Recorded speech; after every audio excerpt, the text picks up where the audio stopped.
Everything is on the table. The power sharing agreement is enshrined in the Constitution. Aung San Suu Kyi has the upper hand because of the overwhelming, resolute election mandate now that she's won. But it depends on how she wants to play it. She has to deal with the military. The military has its space in the Constitution. It has 25%, and it has a role in the political process. I think the key issues will be how inclusive and how much of the previous incumbent administration does Aung San Suu Kyi retain. If she imposes a wholesale change, then we might see a rocky transition. This is a long transition of 3 months plus. And at the same time, she also has to think about what kind of role the military will play, and she herself, whether she can lead from behind. This is a key issue for her. Whether she is willing to lead from behind will determine the shape and things to come.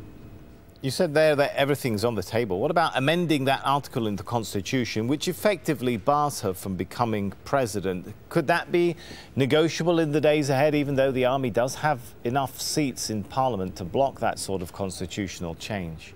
I think we're seeing the early indications of how the post-election bargaining will take place. If Aung San Suu Kyi retains some of the incumbent administration, especially key ministers, it shows goodwill, it shows reconciliation and inclusiveness. But if she goes for a wholesale change, big change across the board, then we might have a problem down the road. At the same time, she wants to be president, but she is barred from being president in the Constitution. So we have to see if she's willing to concede and to sit behind, but yet at the same time lead the country from behind and call the shots from behind. If she's willing to do that, that's a sacrifice, but it can move Myanmar forward.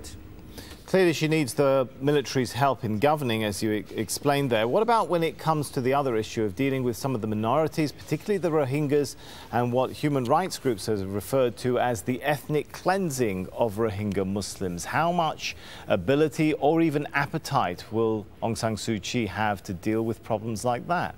The ethnic minority parties did not fare well in the elections. They were almost decimated. The NLD won almost everything, except for the Arakan Party and the Shan Party. So the Rohingya is very much in the international spotlight, but there are many issues now that Aung San Suu Kyi and NLD will have to grapple with, including relations with the ethnic minority groups, the ongoing civil war with the ethnic minority groups, some of them. Not all of them have signed the ceasefire agreement, and also Myanmar's relations with the outside world now, with ASEAN, with the major powers, with China. So we will have to see. This is something momentous, but there are many questions because we've never been here before. It's building up to this, but now we're finally here. But we don't know how it's going to be because it's been more than 50 years since Myanmar has had civilian rule.